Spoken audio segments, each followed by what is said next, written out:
오늘 하나님께서 주시는 말씀은 마태복음 1장 1절부터 5절까지 말씀입니다. 혹시 모르니까 녹음을 따로 좀 해주세요. 녹음을. 마태복음 1장 1절부터 5절까지 말씀입니다.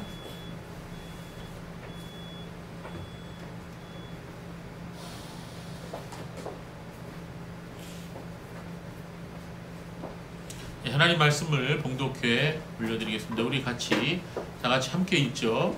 시작. 예수 그리스도의 계보는 이러하다. 그분은 다윗의 자손이고 아브라함의 자손이다. 아브라함은 이삭을 낳고 이삭은 야곱을 낳고 야곱은 유다와 그의 형제들을 낳고 유다는 다말에게서 베레스와 세레를 낳고 베레스는 헤스론을 낳고 헤스론은 남을 낳고 남은 아미나답을 낳고 아미나답은 나손을 낳고 나손은 살몬을 낳고 살몬은 라합에게서 보아스를 낳고 보아스는 르sek에서 오벳을 낳고 오벳은 이새를 낳고. 아멘. 자, 오늘 여러분 말씀을 들을 때 여호수아 2장 말씀도 같이 펴놓고 함께 들으셨으면 좋겠는데요. 제가 성경 본문을 인쇄해드렸죠. 그것만 보셔도 되겠습니다. 자, 우리는 지난 주일에 유다와 다말에 대한 이야기를 함께 살펴보았습니다. 유다는 하나님과의 관계가 바르지 못한 상태에서 계속 잘못된 선택과 잘못된 방향으로 인생을 살아갔습니다. 자, 우리가 하나님과의 관계가 바르지 못하면 우리 아무리 인간이 노력을 해도 바른 선택을 할 수가 없어요. 바른 길로 갈 수가 없어요. 인간은 타락한 존재이기 때문에 하나님께서 인도하지 아니하시면 결코 바른 인생을 살 수가 없습니다. 유다가 그랬어요. 유다가 하나님과의 관계가 틀어지니까 그 인생이 다 틀어졌어요. 그러다가 이 두 아들이 죽게 될 때까지도 정신을 못 차렸습니다. 그러나 하나님께서는 이러한 유다에게도 며느리 다말을 통해서 유다에게 두 아들을 다시 허락하셨죠. 비록 바르지 않은 방법이었지만 다말은 자신을 통해서 유다 가문이 바르게 세워지기를 소망했습니다. 하나님께서는 인간들의 부끄러운 실수와 죄에도 불구하고 그 모든 것들을 합하여 선을 이루어 주신 것입니다. 사무엘하 7장 14절부터 15절에 보면은 하나님께서 다윗에게 이러한 언약을 맺으셨습니다. 사무엘하 7장 14절 15절 보면 나는 그의 아버지가 되고 그는 내 아들이 될 것이니 그가 만일 죄를 지으면 내가 사람들의 막대기와 인생의 채찍으로 훈계할 것이나 내가 내 앞에서 패한 사울의 경우와는 달리 내 인애가 그에게서 떠나지 않을 것이며. 자, 하나님께서 다윗과 맺으신 이 언약의 말씀은 1차적으로는 다윗의 후손인 솔로몬을 지칭한 것이지만 더 넓게 보면 그것은 아브라함과 다윗의 후손들, 즉 하나님께서 택하신 모든 백성들을 향한 하나님의 언약의 은혜의 언약을 의미하는 것입니다. 하나님께서는 사울 왕이 죄를 짓고 하나님 앞에 타락했을 때는 그를 버리셨어요. 그의 죄악대로 심판하셨어요. 그러나 다윗에게는 그렇게 말씀하지 않으셨습니다.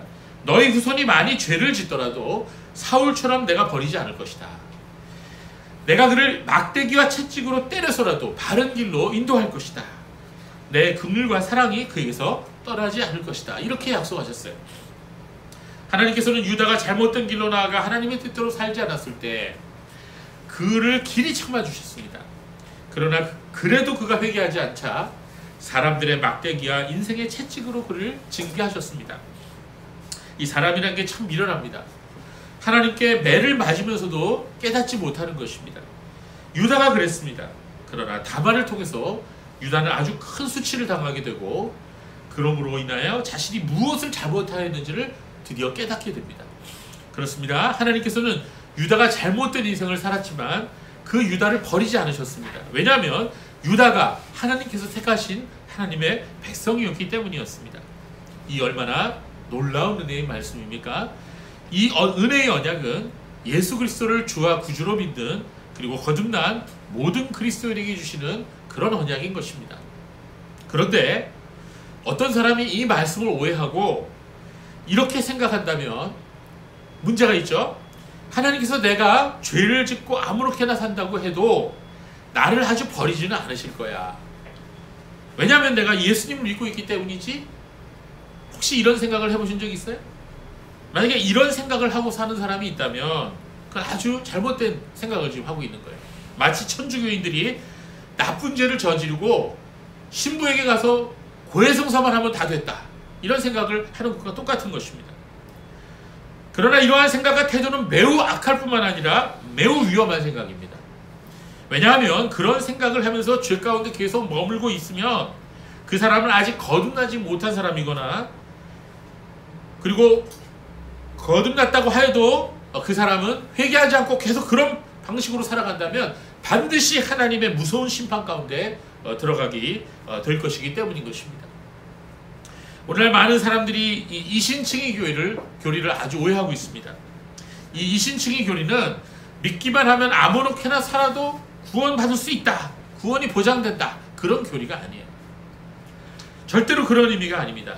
사람은 전적으로 타락했기 때문에 스스로 선을 행한 능력이 없습니다. 그래서 그 의리 풍성하신 하나님께서 사람을 구원받을 사람을 택하셔서 그로 하여금 거듭나게 하시고, 그리고 믿음을 가지게 하시고 회개토록 하셔서 죄 사함을 받도록 허락하신다. 이게 바로 이신칭의 교리인데요. 이렇게 하나님의 은혜로 진정으로 거듭난 사람은 비록 온전하지는 않지만 결코 그런 식으로 하나님의 은혜를 이용하면서 살아갈 수는 없는 것입니다. 그러므로 아무렇게나 살아도 믿기만 하면 구원받을 수 있다고 생각하는 사람은 거듭나지 못했거나 하나님의 택하심을 받지 못했을 가능성이 큰 것입니다. 물과 성령으로 거듭난 사람의 첫 번째 특징이 무엇이죠? 그것은 죄에 대해서 아주 민감해지는 것입니다. 그렇기 때문에 이전에는 죄를 지어도 아무렇지 않았다면 거듭난 사람은 죄를 짓게 되면 그 죄를 슬퍼하고 그 죄에 대해서 마음 아파하고 괴로워하게 되는 것입니다. 그래서 죄를 짓는다고 해도 회개하지 않고는 견디지 못하도록 하나님께서 계속 그에게 책망하시게 되는 것이죠. 그러므로 진정한 거듭난 사람은 죄를 짓고 넘어질 수 있다 할지라도 결국은 하나님 앞에 회개하고 돌아올 수밖에 없는 것입니다. 자, 오늘은 마태복음 1장에 기록된 예수님의 족보에 나타난 4명의 여인들 중에서 두 번째 여인 라합에 대해서 우리가 함께 살펴보자고 합니다. 오늘 본문인 마태복음 1장 5절을 다시 한번 볼까요? 자, 1장 5절에 뭐라고 되어 있죠? 살몬은 라합에게서 보아스를 낳았다. 예. 자, 여기 보니까 5절에 예수님의 족보에 나오는 두 번째 여인의 이름이 나오는데 그게 누구죠? 라합입니다. 자, 이 본문에 나오는 이 라합이 여호수아 2장과 6장에 나오는 여리고의 기생이라고 하는 것은 분명한 사실입니다. 여호수아 2장과 6장에는 이 라합이 어떻게 이스라엘의 정탐꾼들을 도왔고 또 어떻게 그로 인해서 라합과 라합의 모든 가족이 구원을 받았는지를 아주 자세하게 기록하여 놓고 있습니다. 여러분 꼭 읽어보시기 바랍니다. 여호수아 2장 1절을 보면 모세의 뒤를 이어 이스라엘의 지도자가 된 여호수아는 가나안 땅을 점령하라는 하나님의 명령을 받게 됩니다. 그래서 그 하나님 말씀에 순종해서 그 첫 번째 관문인 여리고성을 함락시키기 위해서 그 두 사람을 택해서 정탐꾼으로 보냅니다. 이 두 명의 정탐꾼은 몰래 여리고성으로 들어가서 라합이라고 하는 기생의 집에 들어가 방을 잡습니다. 자, 예나 지금이나 이 정치 쪽이나 경제 쪽 건물들은 그 술집에 드나드는 데가 있어요. 그런데 그 술집이나 유흥가에 들어가서 이 술을 먹으면서 이런저런 이야기를 막 떠벌리죠. 술 기운에. 그러니까 그런 기생집이나 그런 술집에서는 여러 가지 정보를 얻기가 아주 쉽습니다. 또한 여호수아 2장 15절을 보면 이 기생 라합의 집이 이 성벽 위에 꼭대기에 위치하고 있다고 말하고 있습니다. 그래서 여리고성을 관찰하기에도 아주 좋은 장소였던 것입니다. 그래서 두 명의 정탐꾼들은 기생 라합의 집으로 들어갔을 것입니다. 그런데 이 성에서 보초를 서고 있던 사람이 이 두 사람을 보았는지 왕에게 보고를 하게 됩니다. 그래서 왕이 병사들을 보내서 그 두 사람을 잡아오라고 명령을 합니다. 왕의 병사들은 기생 라합에게 와서는 문을 두드립니다. 내 집에 들어온 정탐꾼들을 지금 당장에 끌어내라, 이렇게 소리를 지릅니다.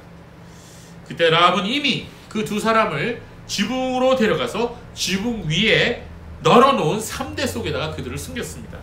여러분, 삼대라고 하는 거 아세요? 삼줄기예요. 삼줄기. 물속에서 자라는 식물인데 보통 그 길이가 줄기의 길이가 0.9m에서 1.2m나 된다고 해요. 굉장히 크죠. 이것을 햇빛에 말리기 위해서 지붕에 널어 놓았는데 그 안에 사람 숨기기가 참 좋았죠. 라합은 정탐꾼들을 3대 속에 숨겨놓고는 기지를 발휘해서 군병들에게 이렇게 말합니다. 그 사람들이 제게 오기는 왔는데 어디서 왔는지 제가 몰랐어요. 날이 어두워 성문을 닫을 즈음에 나갔는데 어디로 갔는지 모르겠습니다. 빨리 쫓아가 보세요. 어쩌면 뒤따라 잡을 수도 있을 것입니다. 이렇게 화이트 라이, 거짓말 했죠. 예, 병사들이 뒤쫓아가자 얼마 뒤에 라합은 지붕으로 올라갑니다. 그래서 두 명의 정탐꾼들에게 이렇게 말합니다. 저는 여호와께서 이 땅을 여러분에게 주신 것을 알고 있습니다. 자, 이방인 여자가 이런 말을 했다는 것은 굉장히 놀라운 일이에요. 이뿐만이 아닙니다. 라합이 이 말을 한 이유에 대해서 여호수아 2장 9절부터 13절까지 아주 자세히 나와 있습니다. 여러분 한번 본문을 보세요. 라합은 계속해서 두 정탐꾼에게 이렇게 말합니다. 9절부터 우리 같이 읽어볼까요? 시작. 우리는 당신들에 대한 두려움에 사로잡혀 있고 이 땅의 모든 주민도 당신들 앞에서 간담이 녹았으니 이는 당신들이 이집트에서 나올 때 여호와께서 당신들 앞에서 홍해의 물을 마르게 하신 일과 여러분이 요단 동쪽에 있는 아모리 사람의 두 왕 시온과 오게게 한 일, 곧 그들을 모두 멸망시킨 일을 우리가 들었기 때문입니다. 11절. 우리가 이 일을 듣자마자 우리 마음이 녹았고 당신들 때문에 정신을 차릴 수 없었으니 이는 여호와 당신들의 하나님께서 위로는 하늘과 아래는 땅의 하나님이시기 때문입니다. 자, 여러분, 이방인 라합, 이 이방인 여인인 라합의 입에서 놀라운 고백들이 지금 계속 쏟아지고 나오고 있습니다. 라합의 말을 다시 한번 정리해보면 다음과 같습니다. 라합은 뭐라 그랬냐면 이스라엘의 하나님 여호와께서는 하늘과 땅의 하나님이십니다. 이렇게 고백했어요. 이 말은 쉽게 얘기하자면 하나님만이 참된 신이라는 거예요. 예, 그 당시 가나안 지역뿐만 아니라 그 당시 고대 근동의 모든 지역 사람들은 신들을 각기 섬기고 있었어요. 그러니까 자기가 섬기는 신도 신이지만 다른 옆집 옆 이웃 부족이 섬기고 있는 신도 신이다. 신들이 많았습니다. 그런데 라합은 뭐라 그래요? 내가 보니까 이스라엘의 하나님이 진짜 신이구나. 이렇게 고백한 거예요. 그리고 또 뭐라 그랬어요? 우리 여리고성 사람들은 이스라엘 민족에 대한 두려움에 사로잡혀 있다. 이렇게 말하고 있습니다. 여기 굉장히 중요한 말이에요. 이미 싸우지도 않았는데 이미 진 거예요. 두려움에 사로잡혀 있는 거예요. 근데 그 두려움에 사로잡힌 이유가 그들이 소문을 들었는데 어떤 소문을 들었어요? 예, 이집트에서부터 이스라엘 백성이 나올 때 전능하신 하나님이 함께 하셨다는 거예요. 그리고 그 하나님께서 홍해의 물을 갈라서 마른 땅으로 지나가게 하셨을 뿐만 아니라 요단 동쪽에 있는 두 왕국, 곧 아모리 족속의 두 왕 시온과 옥이라고 하는 왕에게 하나님께서 놀랍게 역사하셔서 그들을 모두 멸망시키셨다라는 그 소문을 다 들은 거예요. 이 여리고성 사람들이. 그러니까 이 사람들이 마음이 지금 막 녹아버린 거예요. 두려움에 지금 가득했던 겁니다. 그래서 라합은 이 소문을 그들에게 그대로 전해주고 있는 것입니다. 그리고 마지막으로 라합은 이렇게 고백합니다. 그래서 저는 여호와께서 이 땅을 여러분에게 주신 것으로 알고 있습니다. 이게 이제 라합의 고백이에요. 여러분, 그 당시 인터넷도 없고 핸드폰도 없었는데 사람들의 입에서 입으로 이런 소문들이 전달되어서 라합의 귀에까지 들어갔던 거예요. 이방인인 라합의 이 고백이 얼마나 놀랐습니까? 오히려 이 이스라엘 백성들보다도 하나님께 대한 고백이 확실합니다. 이스라엘 백성은 어땠죠? 놀라운 홍해의 기적을 보고도, 만나를 먹고도, 반석에서 물이 나오는 것을 마시고도, 메추라기가 막 땅에 떨어진 것을 먹고도 이 사람들을 날마다 하나님 앞에 불평했죠. 예. 그리고 불순종했어요. 우상숭배했어요. 하나님을 거역했어요. 그런데 여기 한 이방인 여인은 그런 거 아무것도 경험하지 못했는데도 불구하고 하나님 앞에 놀라운 믿음의 고백을 하고 있다는 사실을 우리가 알 수가 있습니다. 이건 우리도 마찬가지예요. 교회 신앙생활 몇십 년 했느니, 또 우리 교회 직분이 무엇이느니, 이런 거 하나도 중요하지 않아요. 정말 우리가 지금 이 시간에도 하나님을 정말 믿고 순종하고 있느냐, 이게 중요한 거예요. 주님의 놀라운 은혜와 능력을 믿고 감사하는 생활을 하루하루 살고 있느냐, 이걸 우리가 돌아봐야 되겠습니다. 여러분, 신앙은 과거의 추억이 아닙니다. 신앙은 지금 현재 하나님 앞에서 나의 태도와 마음의 중심이 어떠하는가, 거기에 달려있는 것입니다. 그렇다면 이 이방 여인의 라합이 어떻게 이런 사실들을 다 알고 있었을까요? 그것은 바로 아까도 말씀드린 듯이 이 라합이 기생이었기 때문입니다. 기생의 집이라고 하는 곳, 그것은 각양각색의 사람이 모여서 술을 마시면서 개인적인 이야기를 자유분방하게 나누게 되는 것입니다. 그래서 이 라합은 가나안 거민들의 민심이나 또 정치나 군사적인 상황을 누구보다도 더 잘 알게 되었던 것입니다. 자, 라합의 이름의 뜻이 뭔지 아십니까? 네, 라합의 이름의 뜻은 넓다라는 뜻이에요.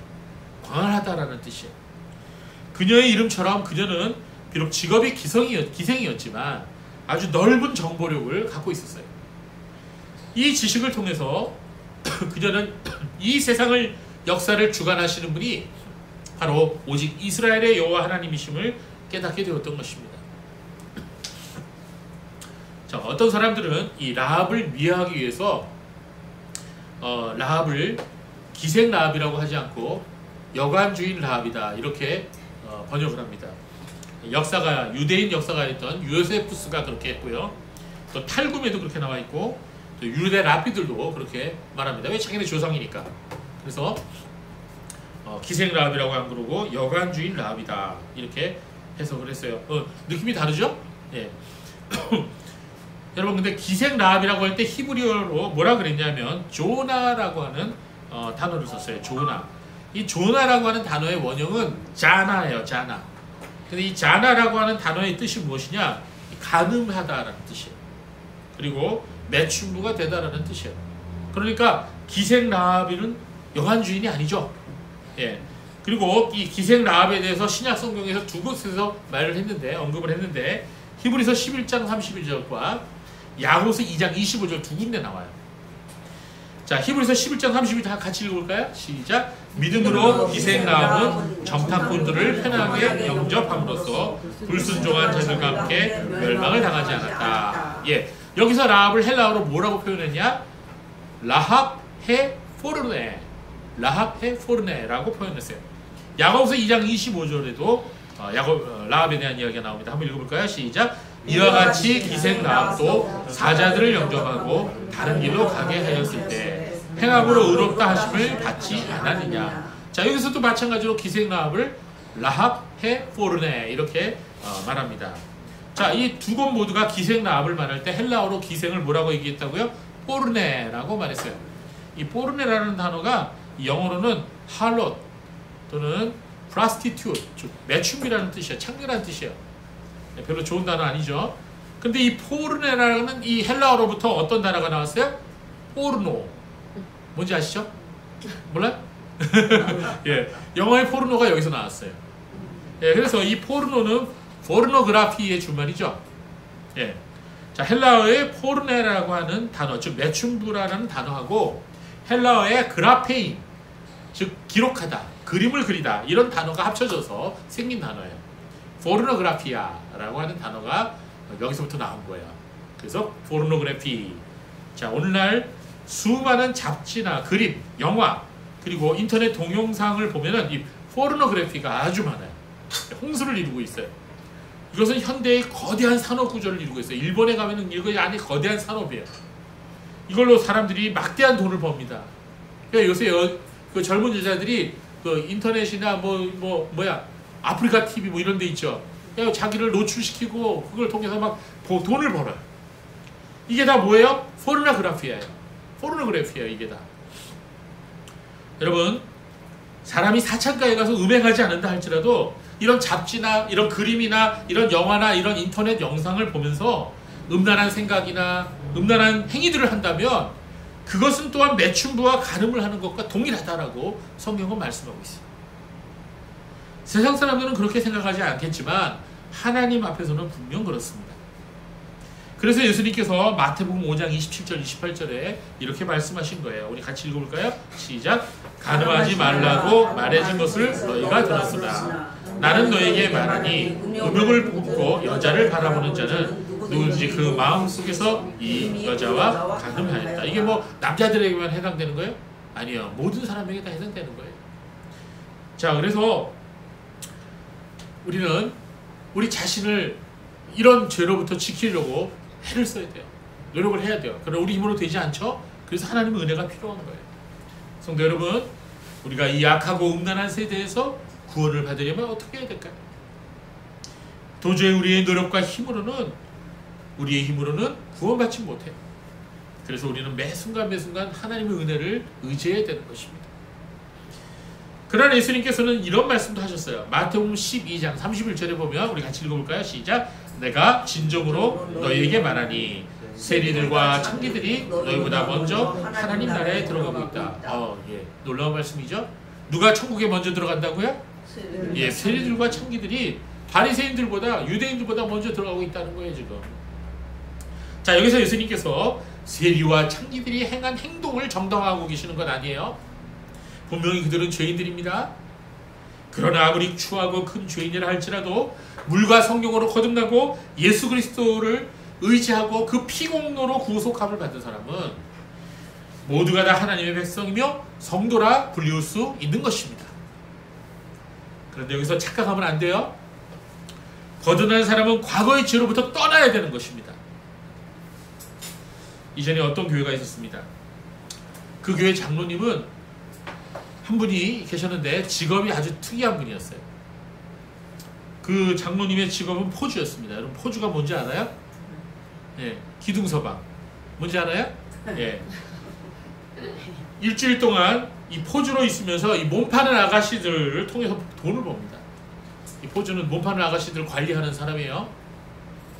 그리고 주일이 되면 양복으로 갈아입고 이 성경책을 딱 들고 가족들과 함께 교회로 갑니다. 그런데 가관인 것은 그 장로님과 함께 이 사창가에서 몸을 팔던 아가씨들도 주일이 되면 그 교회로 가서 교인이 돼요. 그래서 아마도 장로님이 전도하신 것 같아요. 몸 파는 돈으로 헌금도 내고 성가대도 하고 주일학교 반사도 합니다. 헐, 이럴 때 하는 말이죠. 말도 안 되죠?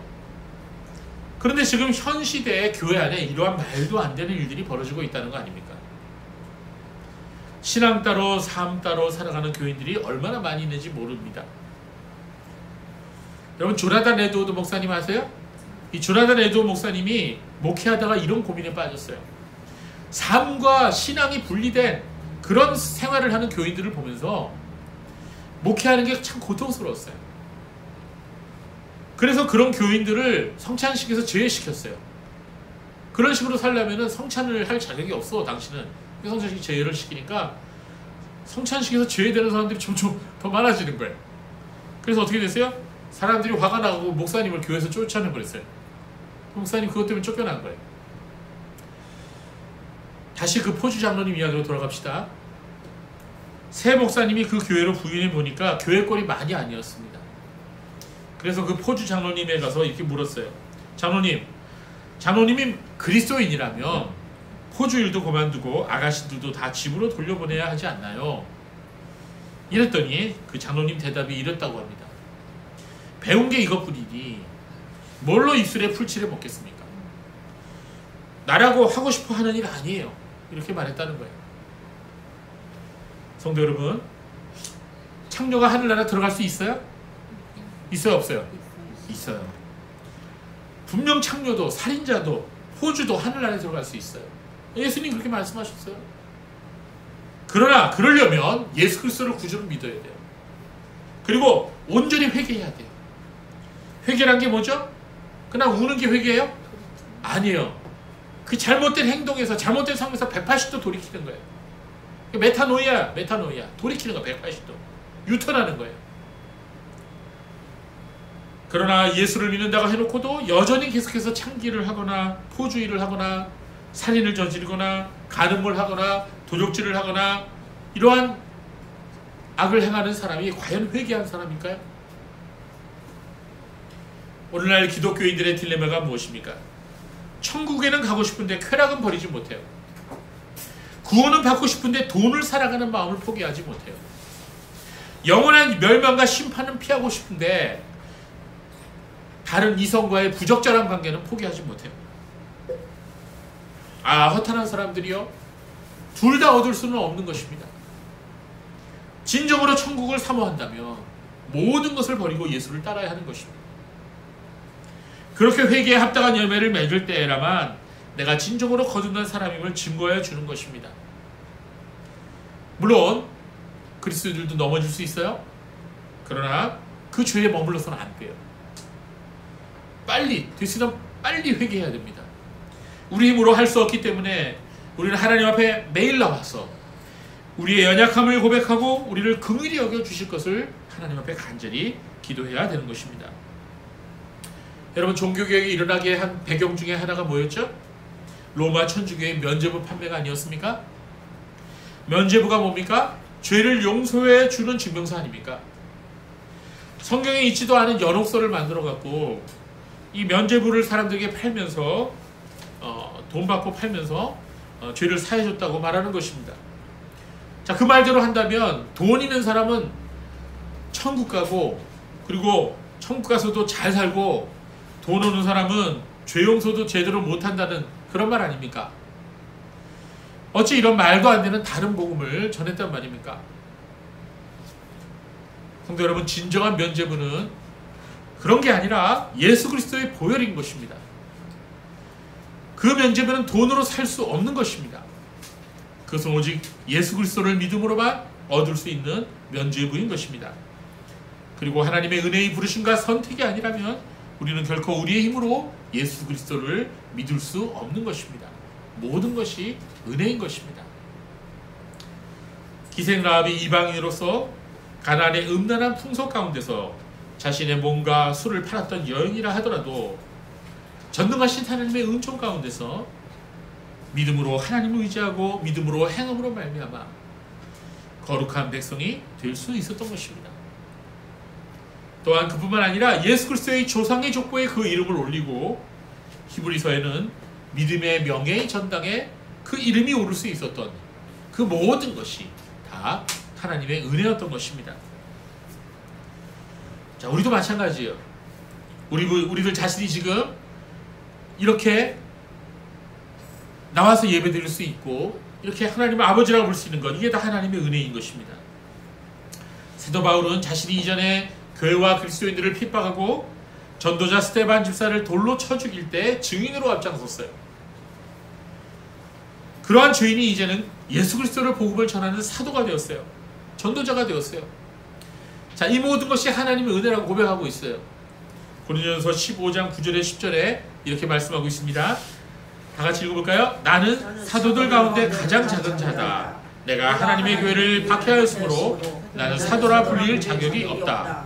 그러나 내가 지금의 나 된 것은 하나님의 은혜로 된 것이다. 내게 주신 그분의 은혜가 헛되지 않아 내가 모든 사도보다 더 많이 수고하였으나 이것은 내가 한 것이 아니고 오직 나와 함께 하신 하나님의 은혜로 한 것이다. 예, 그래요 여러분.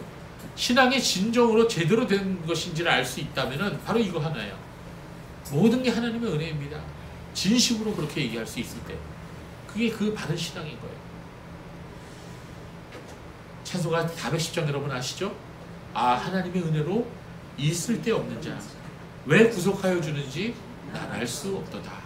내가 믿고 또 의지하는 것은 내 모든 형편 잘 알으시는 주님 늘 보호해 주실 것을 나는 확실히 아네. 자, 이렇게 찬송할 수밖에 없어요.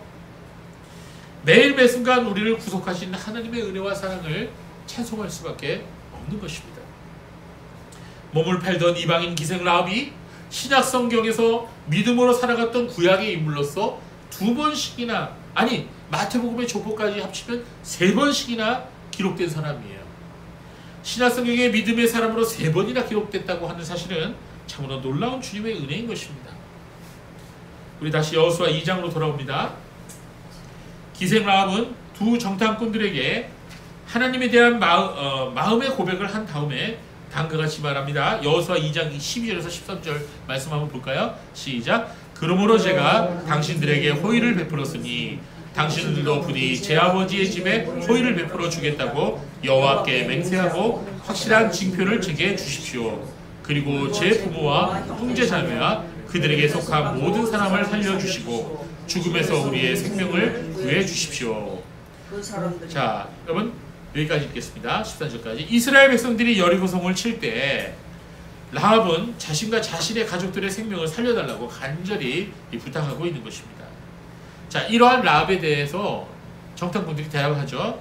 그 대답이 그 다음 절에 나와요. 14절 같이 읽어볼까요? 시작. 만일 말하되 만일 내가 우리의 이 일을 유선하지 않으면 너희를 대신하여 우리의 목숨을 주기까지 내놓을 것이며 여호와께서 이 땅을 우리에게 주실 때 우리는 인애와 진실로 너를 대우할 것이다. 이 정탐꾼의 이 말의 뜻이 뭐예요? 라합의 부탁을 들어준다는 것이죠. 라합으로 인하여 라합뿐 아니라 라합과 함께한 모든 가족들이 구원을 받게 된다는 것입니다. 여러분, 이렇게 한 사람이 진실된 믿음으로 살아가게 되면요, 그로 인해서 그의 가족들이 구원을 받아요. 그런 경우가 허다합니다. 사도행전 11장 31절을 보면 빌립보 감옥에서 간수에게 바울사도 이렇게 말하죠. 주 예수를 믿으라. 그리하면 너와 내 집이 구원을 얻으리라. 그래서 여러분, 믿음 생활을 잘해야 돼요. 그러면 나의 믿음으로 인해서 내 가족들이 구원을 받게 된다는 거예요. 그러면 내 가족들도 예수를 믿게 된다는 거죠. 자, 일이 이렇게 된 후에 라합은 정탐꾼들을 안전하게 돌아갈 수 있도록 최선을 다하죠. 라합은 붉은 천으로 이렇게 줄을 만들어요. 그래서 자신의 집 창문 밖으로 그것을 내리뜨립니다. 그 정탐꾼들이 그 붉은 줄을 타고 밖으로 성벽을 타고 도망갈 수 있도록 해줍니다. 15절 볼까요? 15절. 라합이 창문을 통하여 줄을 달아 그들을 내려주었는데 이는 그 여자의 집이 성벽 위에 있어서 그 여자가 성벽 위에 살고 있었기 때문이다. 자, 그리고 그들에게 이렇게 말합니다. 뒤쫓는 자들이 당신들과 마주치지 않도록 산으로 가서 거기서 사흘 동안 숨어 있다가 그리고 그들이 돌아간 후에 당신들의 갈 길을 가십시오. 이렇게 말해요. 철저하죠? 마지막까지 배려합니다. 자, 이런 모든 말을 들은 정탐꾼들이 뭐라고 얘기합니까? 아주 중요한 얘기를 하는데 바로 그 말이 여호수아 2장 18절에서 20절에 나와요. 여러분, 자, 18절 20절 말씀, 우리 본문이 오늘 되게 많죠? 한번 읽어봅시다. 시작. 우리가 이 땅을 들어올 때 우리를 달아내린 창문에 이 붉은 줄을 메어두고 너의 부모와 형제와 아버지 집의 사람들은 모두 너희 집으로 모이게 하여라. 누구든지 너희 집 문 밖에서 나가면 그의 피는 그의 머리로 돌아갈 것이고 우리에게는 허물이 없을 것이다. 그러나 만일 너와 함께 집안에 있는 사람들에게 손을 대면 그의 피는 우리 머리로 돌아갈 것이다. 만일 내가 이 맹세에 대해 우리는 허물이 없을 것이다. 자, 여리고성이 어떻게 무너지죠, 여러분? 아시죠? 막 이스라엘 백성이 7바퀴 도니까 소리를 지르니까 와르르 무너졌어요. 그래서 이스라엘 백성이 함성을 지르면서 무너진 여리고성을 타고 올라와서 이제 그 안으로 들어가서 모든 사람이 다 죽임을 당합니다. 왜? 하나님께서 그렇게 하라고 명령하셨어요. 여리고성은 모든 사람을 살려주지 말라고 말씀하셨습니다. 그런데 라합의 집에 있었던 가족들과 그 친척들과 친구들은 다 구원받습니다. 왜냐하면 라합이 붉은 줄을 거기다가 달아놓았어요. 창문에다가. 여러분, 이에 대해서 여호수아 6장 25절 이렇게 증거하고 있습니다. 25절 함께 볼까요? 여호수아가 기생 라합과 그 여자 아버지 집과 그 여자와 함께 있는 모든 사람을 살려주었으므로 오늘날까지 그들이 이스라엘 가운데 살고 있으니 이는 여호수아가 여리고를 정탐하려고 보낸 정탐꾼들을 그 여자가 숨겨주었기 때문이다. 여러분, 이거는 우리가 지금 그냥 먼 옛날 이야기처럼 읽고 있지만 여러분이 만약에 라합의 가족이라면 어떻게 생각하겠어요? 여러분, 이게 실제로 우리에게 일어날 일들이에요. 앞으로 여러분, 이게 우리의 문제라면 이건 정말 몸서리가 치지 않겠어요? 소름 돋지 않겠어요? 이 얼마나 놀라운 드라마입니까? 자, 그런데 한 가지 우리가 의문이 들지 않습니까? 왜 하나님께서는 여리고의 모든 사람 다 죽이라 하셨을까? 너무 잔인하지 않습니까? 자, 성경에 보면 이러한 그 내용들이 나오는데요. 자, 그 여리고 사람들 다 죽이라고 하신 명령의 이유는 그들이 우상 숭배와 악한 풍습이 가득했기 때문입니다.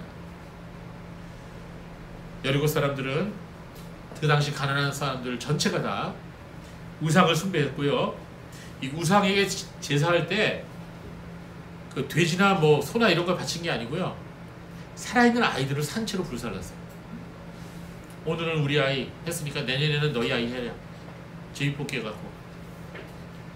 왜 그렇게 했어요? 그렇게 해야만 우리의 신이 농사가 잘 되게 해줘서 우리가 풍부하게 먹고 살 수 있다, 이렇게 생각을 했습니다. 그뿐만이 아니에요. 그러고 나서 제사를 지는 거는 남녀가 뒤엉켜갖고 막 혼음을 하고 그 전체가 다, 마을 사람 전체가 다 음란에 극도로 쪄들었습니다.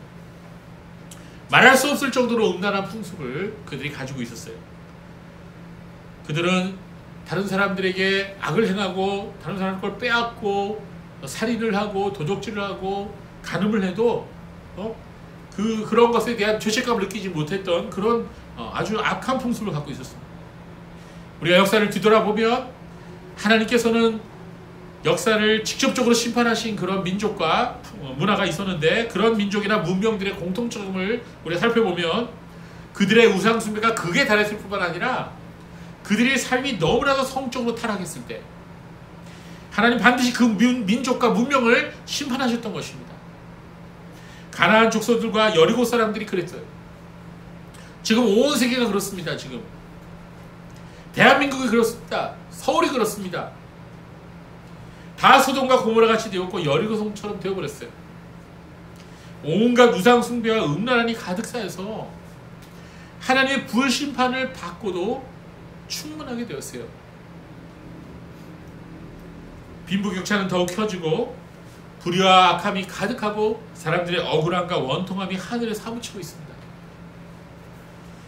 그런데도 수많은 사람들이 이 세상에서 잘 먹고 잘 살려고 눈이 뒤집혀 있어요.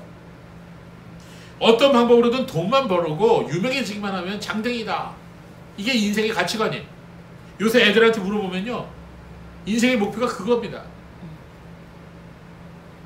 성도 여러분, 우리는 이 악하고 음란한 세대에서 구원을 받아야 돼요. 여러분, 구약을 읽어보면요, 아주 자주 나오는 단어가 하나 있는데 그것은 바로 그날이라는 단어예요. 그날. 영어로 하면 the day요. the day. 그날. 선지자들은 하나같이 그날에 대해서 경고했어요. 그날이 무슨 날이냐? 바로 하나님께서 이 세상을 심판하시는 날이에요. 노아의 홍수가 일어난 날, 바로 그날이 그날이에요. 소돔과 고모라의 불과 유황이 떨어져 모든 것을 태운 날. 폼페이시라고 아세요? 폼페이? 그 폼페이시 화산이 폭발해서 수많은 사람들이 죽임을 당해서 화석이 되어버렸죠. 바로 그날이에요. 치명적인 전염병과 세계적인 전쟁이 일어난 날, 이런 날들이 다 하나님의 심판이 시작된 그날입니다. 그러나 예언자들이 말한 그날은 그런 날도 되지만 궁극적으로 이 세상 마지막 날에 하나님께서 온 세상을 심판하실 바로 그날입니다. 아직 그날은 오지 않았어요. 스바냐 선지자가 이 그날에 대해서 강력하게 경고했는데, 스바냐서 1장 2절과 3절에 말씀했습니다. 우리 같이 읽어볼까요? 시작. 내가 지면에서 모든 것을 완전히 쓸어버릴 것이다. 여호와의 말이다. 내가 사람과 짐승을 쓸어버리고 바다의 새와 바다의 고기들과 그 방의 물들을 악인들과 함께 쓸어버리고 지면에서 사람을 끊어버릴 것이다. 여호와의 말이다. 아주 무서운 경고의 말씀이죠. 같은 스바냐서 14절과 15절에 그날이 올 것을 또 경고하고 있습니다. 또 읽어볼까요? 시작. 여호와의 큰 날이 가까우니 가깝고도 매우 빠르다. 여호와의 날의 소리가 비통하니 용사가 거기서 부르실 것이다. 그날은 진노의 날이요 환난과 고통의 날이며 황폐와 멸망의 날이요 캄캄하고 암울한 날이며 구름과 흑암의 날이요. 자, 이 말은 스바냐 선지자만 얘기한 게 아니요, 신약에서도 베드로 사도가 베드로후서 3장 3절부터 13절까지 이 그날에 대해서 아주 매우 소상하게 말씀하고 있어요. 자, 오늘 본문을 굉장히 많이 읽는데 여러분 그 본문 자체가 중요합니다. 자, 우리 한번 베드로후서 3장 3절에서 13절 우리 한 절씩 우리 교독합시다. 제가 먼저 읽을게요. 너희는 먼저 이것을 알아야 한다. 마지막 때에 조롱하는 자들이 와서 자신들의 정욕대로 행하고 조롱하며 말하기를 그가 재림하신다는 약속이 어디 있느냐. 조상들이 잠든 이후로 만물이 처음 창조될 때와 같이 이렇게 그대로 있다 할 것이다. 그들은 하나님의 말씀으로 하늘이 예적부터 있었고 땅은 물에서 나와 물로 형성된 것과 그때 세상은 물이 넘쳐서 물로 망하였다는 것을 일부러 잊으려 한다. 그러나 지금의 하늘과 땅은 불사르기 위해 동일한 말씀으로 간수되어 경건하지 않는 자들의 심판과 멸망의 날까지 보존된 것이다. 사랑하는 자들아, 주께는 하루가 천년 같고 천년이 하루 같다는 이 한 가지를 잊지 마라. 약속의 주님은 어떤 이들이 더디다고 생각하는 것처럼 더딘 분이 아니시다. 오히려 너희를 위하여 오래 참으시며 아무도 멸망하지 않고 모두 회개에 이르기를 원하신다. 그러나 주님의 날이 도둑같이 올 것이다. 그때 하늘이 큰 소리를 내며 사라지고 원소들은 불에 타서 풀어지고 땅과 그 안에 있는 모든 일들이 드러날 것이다. 이 모든 것이 이렇게 풀어질 것이니 너희는 어떠한 사람이 되어야 하겠느냐? 거룩한 행실과 경건함으로 하나님의 날이 임하기를 바라고 간절히 사모하여라. 그날에 하늘들이 불에 타서 풀어지고 원소들은 불에 녹아 버릴 것이 다 같이. 그러나 우리는 주님의 약속대로 의가 거하는 새하늘과 새 땅을 바라본다. 아멘. 그렇습니다. 하나님의 자녀들은 이 세상을 바라보지 말고 새하늘과 새 땅을 바라봐야 되는 것입니다. 여러분 지금 이 베드로의 사도의 예언의 말씀을 여러분 믿으십니까? 아멘. 예, 이 말씀을 믿는 자가 있고 믿지 않은 자가 있어요. 조롱하는 자가 있어요. 비우는 자가 있어요. 심지어 교회 다니는 사람도 이 말씀이 그 예전에 그냥 설하라고 하면서 믿지 않아요. 굉장히 위험한 행동이에요. 여러분 우리는 이 세상의 것들을 부러워하지 말아야 됩니다. 이 세상의 풍습을 본받지 말아야 됩니다. 그리고 하나님의 말씀대로 살아야 합니다. 정신을 차리고 깨어서 근신하면서 베드로 사도께서 우리에게 주신 이 경고의 말씀을 우리가 명심해야 됩니다. 그날은 도적같이 온다고 우리 주님 말씀하셨어요. 요한계시록 3장 3절 말씀 한번 읽어볼까요? 그러므로 너는 어떻게 받았고 어떻게 들었는지 생각하고 지키고 회개하여라. 만일 내가 깨어있지 않으면 내가 도둑같이 올 것이니 어느 때 내가 올 것이니 내가 결코 알지 못할 것이다. 예수님이 뭐같이 오신다고요? 도둑같이 오다. 여러분 도둑이 몇 날 몇 시 언제 오겠다고 예고하고 와요? 네, 궤도 루팡은 그런 거 오대. 그거는 소설이나 그렇지. 바울 사도는 데살로니가서 5장 2절에 말씀하셨어요. 뭐라 그랬어요? 이는 주님의 날이 밤에 도둑같이 올 것을 너희 자신이 자세히 알기 때문이다. 방금 읽었던 베드로후서 3장 10절에도 베드로 사도가 말했어요. 주님의 날이 도둑같이 올 것이다. 이 말은 무슨 말이에요? 우리가 알지 못하는 사이에 온다는 거죠. 그것은 우리의 인생의 마지막 순간도 마찬가지예요.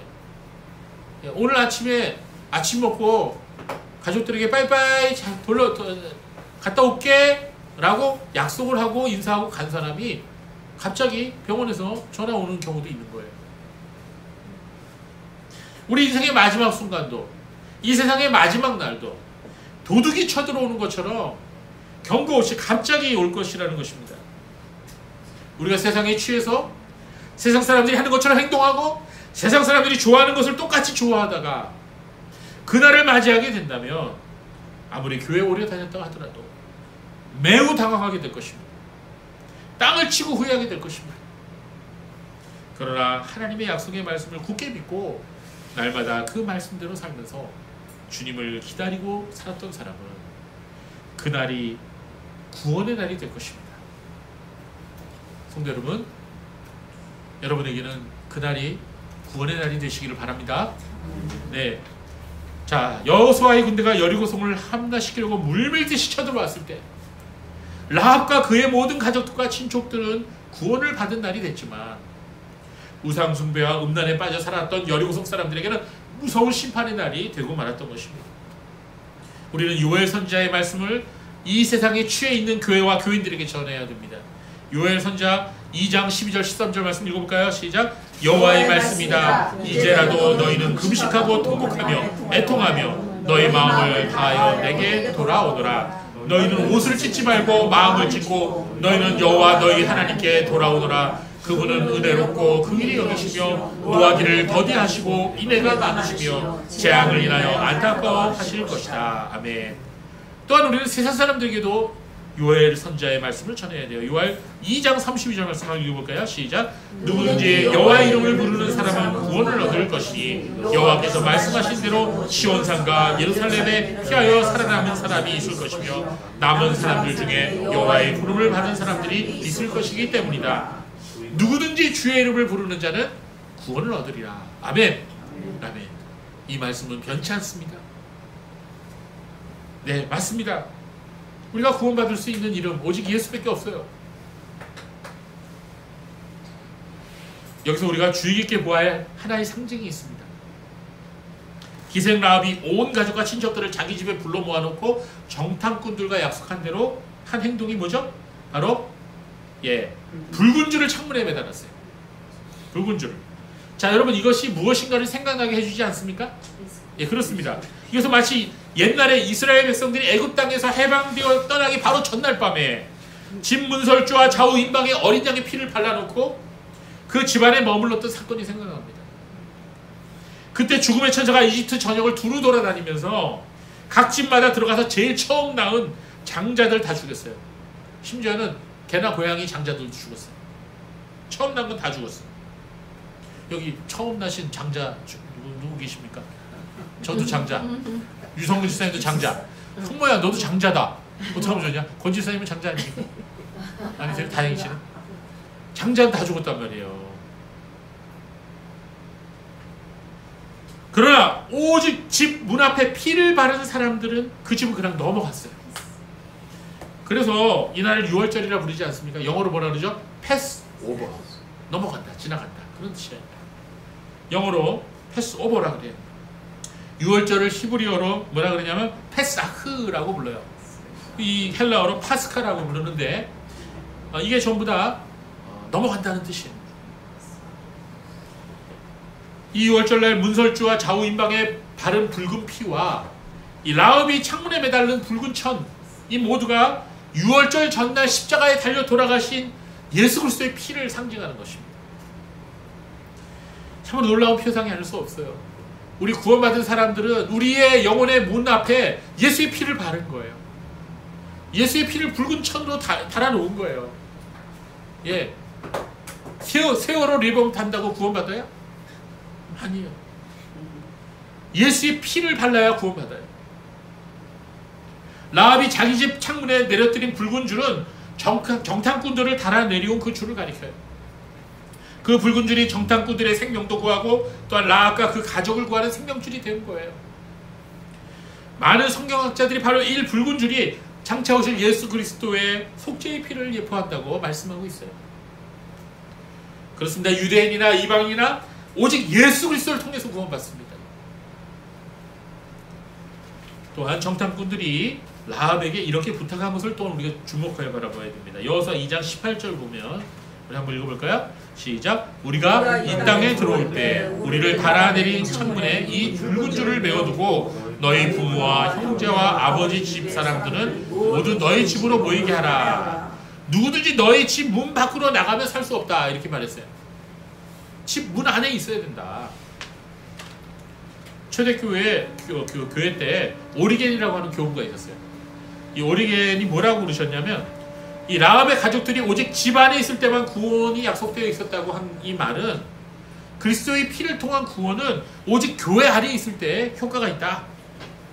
그 말은 무슨 말이에요? 우리 교회 떠나지 말라는 거죠. 예수 그리스도를 믿는 그 믿음 안에 그 공동체 안에 거하라는 거죠. 그렇습니다. 우리 교회는 구원의 방주와 같아요. 여러분 오늘 본문 마태복음 1장 5절 우리 다시 한번 볼까요? 살몬은 라합에게서 누굴 낳았어요? 보아스를 낳고 살몬은 라합에게서 보아스를 낳고 저기 세 사람의 이름이 나오네요. 살몬이라는 이름이 나오죠? 네. 유대인들의 한 전승에 따르면 기생 라합이 나중에 여호수아가 파견했던 두 정탐꾼 가운데 한 명과 결혼했다 그래요. 그 사람이 바로 살몬이라는 거예요. 네, 살몬 그 이름의 뜻이 옷 입음입니다. 옷 벗음이 아니라 옷 입음. 자, 연어가 아니에요. 연어도 똑같아요. 그 영어 스펠링이 똑같습니다. 세먼. 예, 발음은 달라요. 그런데 이 살몬이라는 사람이 룻의 남편이 됐다는 거예요. 놀랍죠? 정탐꾼. 그때 그 두 사람 중에 한 명이 바로 라합한테 눈이 뿅 갔던 거죠. 야, 멋지다 이 여자. 야, 그래서 어떻게 됐어요? 누굴 낳았어요? 보아스를 낳았어요. 보아스를. 이 보아스는 누구요? 다윗의 아버지 이새의 할아버지예요. 자, 바로 그 살몬의 부인이 라합이에요. 놀랍지 않습니까, 여러분? 라합은 우상 숭배로 가득했던 가나안 땅에서 유일하신 하나님을 믿는 신앙으로 말미암아 선민의 대열에 동참하게 되었을 뿐만 아니라 그리스도의 직계 조상이 되는 엄청난 축복을 받았습니다. 하나님께서 이처럼 죄인을 할지라도, 과거에 어떠한 삶을 살았다 할지라도 그 죄인을 찾아오셔서 부르시고 구원하셔서 하나님의 백성으로 삼으시는 그 은총 안에서 놀랍게 변화되고 많은 것입니다. 하나님의 경륜과 구원의 섭리는 이처럼 인간들의 생각과 상식을 뛰어넘으시는 거예요. 하나님의 구원의 역사 속에서 이방 여인 혹은 창기라 할지라도 위대한 믿음의 사람으로 쓰임받을 수 있었음을 우리는 오늘 마태복음 1장 5절의 말씀을 통해서 알 수가 있습니다. 오늘 우리가 기생 라합에 대해서 함께 생각해 보았습니다.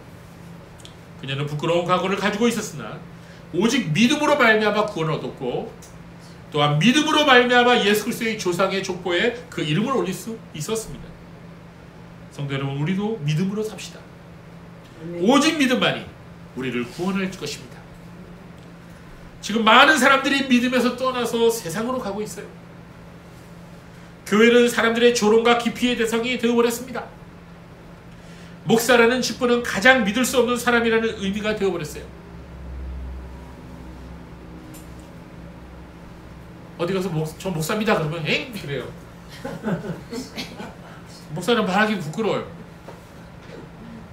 성도 여러분, 이럴 때 우리의 진정한 믿음이 가려지는 것입니다.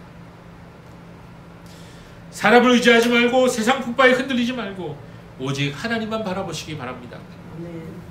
하나님과 나 사이에 그 어떠한 것도 그 누구도 세워놓지 마시고 오직 믿음으로 인내하시기 바랍니다. 그리하면 우리 주 예수 그리스도께서 다시 오실 바로 그날에 하늘로부터 칭찬과 상급이 있을 줄로 믿습니다. 기도하겠습니다.